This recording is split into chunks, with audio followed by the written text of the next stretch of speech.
I'm never getting married. That's the topic. Come here, dog. Come here, doggy. Come here, Nolana. Come on. Come on. Come up here, dog. Say hello. So that's the topic we're going to talk about. A lot of men are opting out of marriage, and I'm one of those guys. And we're going to talk about it. We're going to talk about relationships, human nature, incentives, and government financial contracts. So welcome in, fam. Much love, Trav here. If you don't know me, I'm an adventure entrepreneur living out here on Oahu. Looks like a little bit of surf coming up almost. We're driving by Makaha Beach. So I'm on my way. I'm leaving the house. I'm on my way to deliver an adventure tour. I have a business where I do private hiking adventures, and today is one of those days. But I'm reflecting on how I'll never get married, and it's funny. My mom actually and dad, they were married for like 50 years before getting divorced, and my mom, even that, 50 years together, wow, you think it was a great marriage? No. She told me never get married. She likes to say, I'll never get married again. Never get married, don't get married. It's funny that that advice comes from my mom, from someone was married for 50 years. Now, just to give some context and background, if you don't know me, I'm not some kind of incel who hates women and has been rejected by women. I like women. I had my first girlfriend in the 7th grade. I started having sex early in high school. In terms of like being in a monogamous relationship, I've been in a monogamous relationship for probably about 10 years. So half or more than half of my adult life, I've been partnered with a woman. And I mean, I have the usual problems of arguments, breakups, and I mean, I could tell you a million stories that most guys could relate to. Got cheated on, had a tough, relationship with a narcissist, girls leave, me getting tired of women and not wanting to continue. Overall, good experiences, some bad experiences. And I just want to frame that of being, it's one thing to be, screw women, I'm going to be single forever. That's not my approach. I enjoy the company of women more than the company of men most of the time. And I've had some really wonderful relationships with women, and I expect that will continue to happen. We'll come back to relationships. The reason that I'll never get married has everything to do with the financial contract. It's absurd. It's such a bad contract, right? I'm an entrepreneur. I'm a businessman. I understand incentives. It is an absolute terrible contract where, hold up, so whatever I make during the relation, or whatever you make during the relationship, the other person can just leave whenever they want and take half. Why does that have anything to do with romance or love, which we'll come back to? It doesn't. And I'm going to tell you why it's a terrible contract, what the incentive is. So, and by the way, my understanding is that prenuptial agreements aren't even a full answer because they can get ignored in courts. So the only way I would do it is with some kind of, write my own contract, but from my understanding is that's not ironclad. But, okay, so the contract, here's the incentive. Well, we know that 50+% of marriages end in divorce, and we know that the majority of those divorces are initiated by women, and we also know that if you compare lesbian marriages with gay male marriages, the divorce rate with lesbian marriages is higher. So women are just more likely to divorce in general. But I think one of the reasons women leave men, and this is for sure, is because there's an incentive to leave. Because even in today's age, men are more likely to accrue resources than women. And it's not just higher pay. I mean, part of it is nature, part of it is child rearing, right? When the woman is having kids, it affects her ability to make money. And in theory and in concept, it's a good thing where like the woman is offering kids and the man is offering his time, and together there needs to be some security or incentive to have kids, which I totally agree with. But I think maybe it should come at the expense of the government or taxpayers, and maybe not like the individual man she marries. I'm not here to get on a soapbox about politics and how the laws should be. I just know that the way the contract is kind of crazy, because yeah, you lose half your resources. Well, you lose your house because you cannot split the house, right? Typically the house has to get sold off, so you lose your house, and then you lose where you live, and you lose your stability. And there's so many scenarios.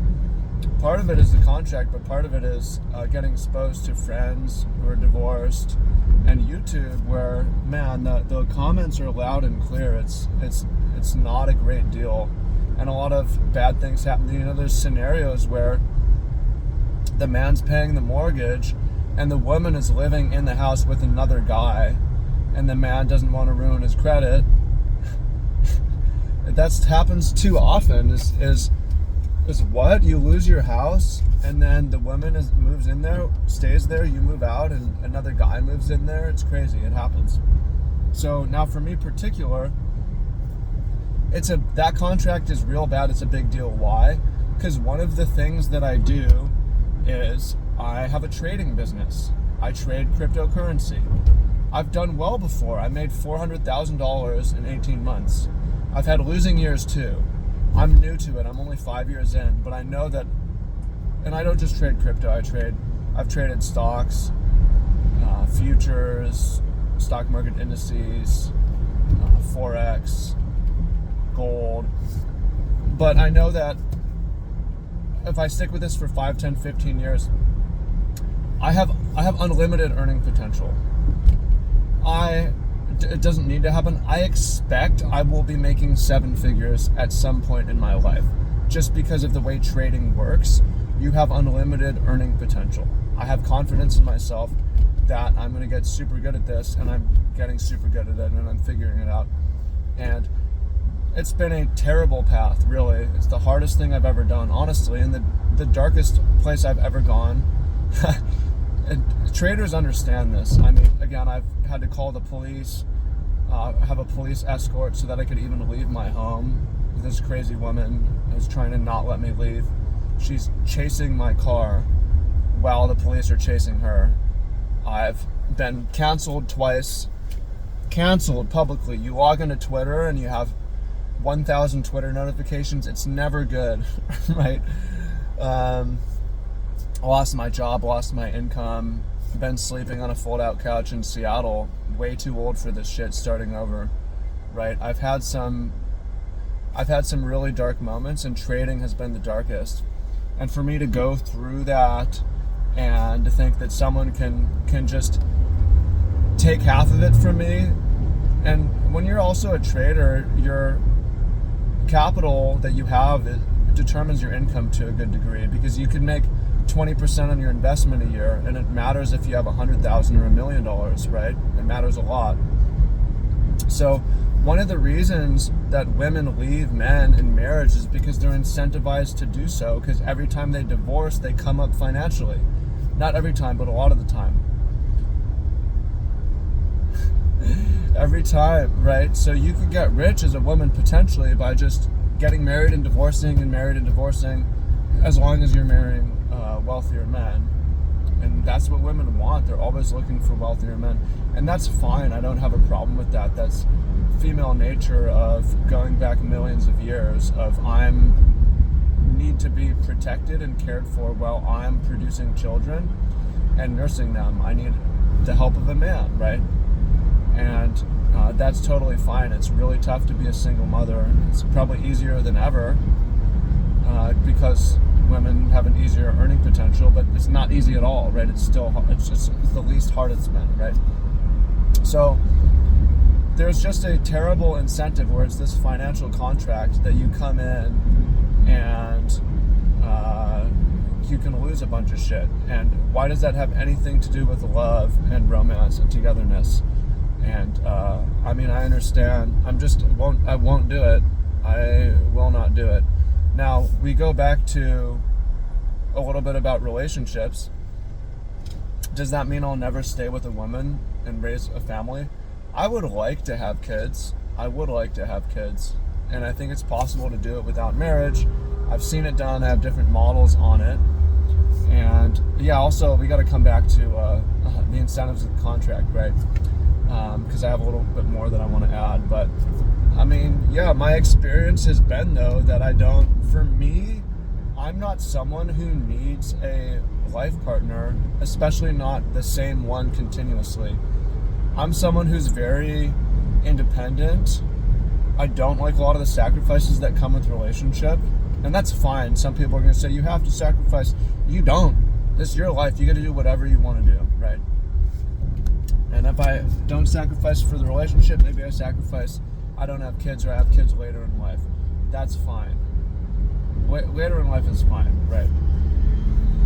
But I'm someone also who likes novelty. I'm not out here trying to have a new sexual partner every week or every month, but in my history, I'll date a girl for a year or two, and then the flame kind of burns out, and then I date a girl for a year or two, and then I date another girl for a year or two, and then I'm single for a couple years, and then I date another girl, and maybe I have like one short-term thing. Like, I'm not super promiscuous, but I'm also not partnered with the same girl for 6 years.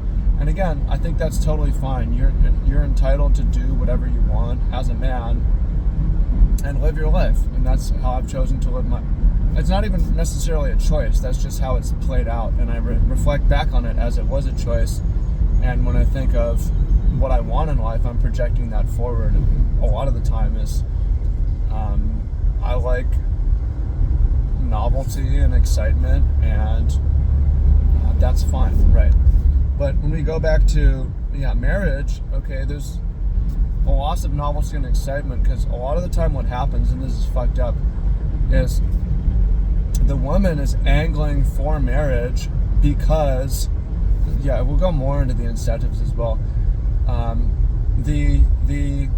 And why it's bad relationally. The woman is angling for marriage because the contract favors her, right?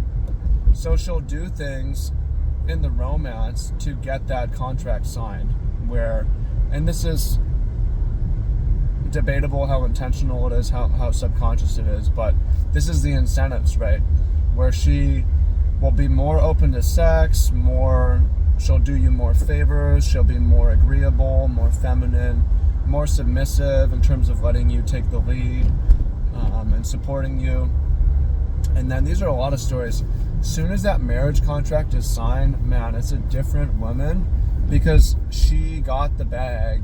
It's like, so the incentive becomes different, right?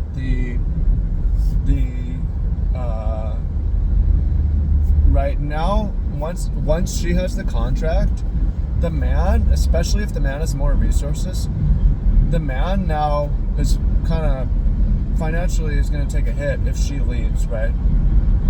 So if she leaves now, so the power is shifted to her now, and this is one of the reasons why you see men and women let themselves go, and especially women in marriage. Like, once she has the bag, she can let herself go, and if the man wants to walk, he's going to take it's super costly, it's a big financial hit, so the men in this situation are more likely to stay, right? And the women can become totally out of shape, not feminine, argumentative, and the man's in a pickle because he cannot just leave or he's gonna lose his house and half his shit, right? So there's just way too many stories of this. As soon as the marriage happens, the relationship totally changes. All the sex dries up, the woman stops taking care of herself, I see it, man, especially as the part of this job that I do. I serve a lot of couples. I pick up couples who are on vacation, and a lot of the time I'm like, yo, this woman's obese and the man's fit. This is confusing to me. And then I hear they're married, and I'm like, okay, the man's kind of trapped, right? And you want to do it till death do us part, and until stay together. Well, I'm just not really convinced that people are wired that way, right? Part of my own wiring, but just because divorce is way higher doesn't, I think adultery is maybe down, honestly, because one of the ways that people were able to stay together and have a low divorce rate is, I don't have the data on this, but just reading from the biographies and stories of previous eras, it seemed like there was a lot of adultery that was happening. And it kind of makes sense, because if we're not really set up or designed to be with someone forever, right? And people want some level of excitement. You stay together, you don't get divorced, but you do some adultery. Now, I'm not pro-adultery here. I'm not saying that cheating is good. I'm just reflecting on different times, and that if people stay together, if we try to romanticize back when marriage lasted longer, we can uncover other problems that happened back then. But yeah, I don't see myself ever getting married. If the marriage laws change significantly, but it also, I don't really believe in it religiously or spiritually. I'm not Christian, and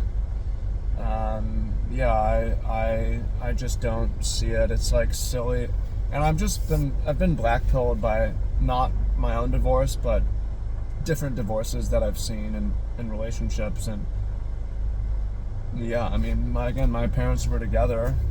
I tell that when I'm like, here's the advantages I had. Well, my parents stayed together. It was an advantage for me. I don't think it was an advantage for them necessarily. I never saw them. They were together from the early 20s. They had me in the early 40s. So they were together 20 years before I was born. Growing up, I can not recall any instance of affection. The only time I saw them even touch, I want to say, is when I was like in my 20s, in their 60s and 70s, and I was taking a picture, and I was like, get together, right? That's the only one time I remember them touching, right? They didn't touching. I'm not, let alone kissing, right? Or anything. I'm like, they must have had sex at least twice, because me and my brother were born. But beyond that, right? So, that was also part of my model, is staying together doesn't mean it's healthy. It's a huge sacrifice for the children, and I think it's super admirable. But again, even you try to do that as a man, and the woman can take your shit and take the kids potentially too. So I just don't really see the benefits, and it doesn't align.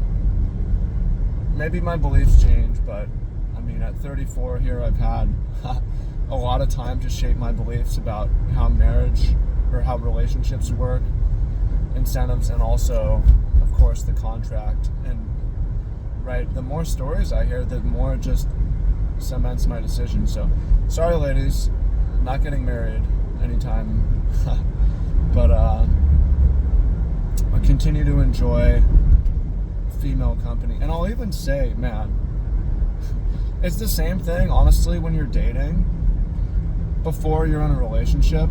So I've seen this where, man, women will do so much more once they have you locked down. I've experienced this, like the woman's on the same lease as me, even her behavior changes now, right? Now as soon as thinks she's secured you in some way, right? I have great experiences with women, but I'll also say the worst I've ever been treated in my whole life has been from women who I'm in a relationship with, in terms of some kind of abuse or lying, cheating, ghosting, or if like women that I've had sex with is. I'm not saying they'll treat me terrible all the time, but like if I think about the worst, like the moments that have been the most fucked up, it's always been from some woman who either had sex with me or was in a relationship with me. Usually in a relationship. So yeah, share your thoughts down below. Comment down below. I'm curious. And I'll tell you, I know it works for some people. I've been in Hawaii for 7 years, and since I moved out here, my travel has really reduced. And part of it was because people ask how I'm able to afford to do this stuff. Like, people think, oh, you've got a trust fund and all this. Well, part of it is I cut expenses in various ways, and one of them is I since I moved out here, I don't travel very much. Once a year, maybe I go to another island, which is a cheap trip, or maybe go back to the mainland, see my mom. I'm not doing a lot of travel, so since I've been here, I've missed a number of bachelor parties and weddings from friends back in the mainland, and like, yo, I missed the wedding, right? But I'll tell you, I have friends who are already divorced after that, and it's like, I don't feel bad that I missed your wedding when you got divorced anyway. So yeah, I'm not gonna ask. Man, I'm talking about marriage. We don't even need to get into the wedding. You know, I'll share one more anecdote, and this is kind of interesting. If I do have a friend who had 2 kids, 2 daughters, married, got divorced. The woman took the house, and he was giving her, I don't know how it worked, but he was giving money that was supposed to go to the house, and she was spending it. So they lost the house, and his credit got destroyed. She got custody of the kids, and she turned the kids against him as best she could. So he doesn't have much of a relationship with his daughters. And he met a woman. Then I met him. He came out here after his divorce. I met him. He met a woman on the farm. And yeah, she was like 25. He's 34 or something, 10 year. She's age different. She's real beautiful. She's Japanese. She's comes from a good family. And he courted her, and I watched it. And I was there when he proposed, and she said yes. And it's rocky, I've seen various things they've gone through. But they're dealing, so much paperwork because she's in Japan and he's here. And then COVID threw such a wrench in things. And they had a child. And if he hadn't done the marriage thing, there's no way she would have a kid with him. So doing it just to have kids is maybe worth it, but man, it's so expensive for him. He's got to fly out to Japan constantly, which is expensive, and he's super stressed out, working all the time when he's back here. Who knows, she may just leave him and he cannot see the baby again. But the last idea that I share is what is sexual success or reproductive success. Y'all saw my video about my friends who slept with hundreds of women. That's not reproductive success. Reproductive success is how many children you have, but I think it's more than how many children you have. It's raising them in the right way, being in their lives. How many children you raise who you're in their lives. And if that's the game then of life, then you sacrifice for that, and marriage is part of the deal. But again, it's a gamble, because you can try to do that and she leaves and you don't get to see the kids anyways, and it might not be your fault. It's the way the laws are set up. So yep, appreciate y'all, much love, and talk to you soon.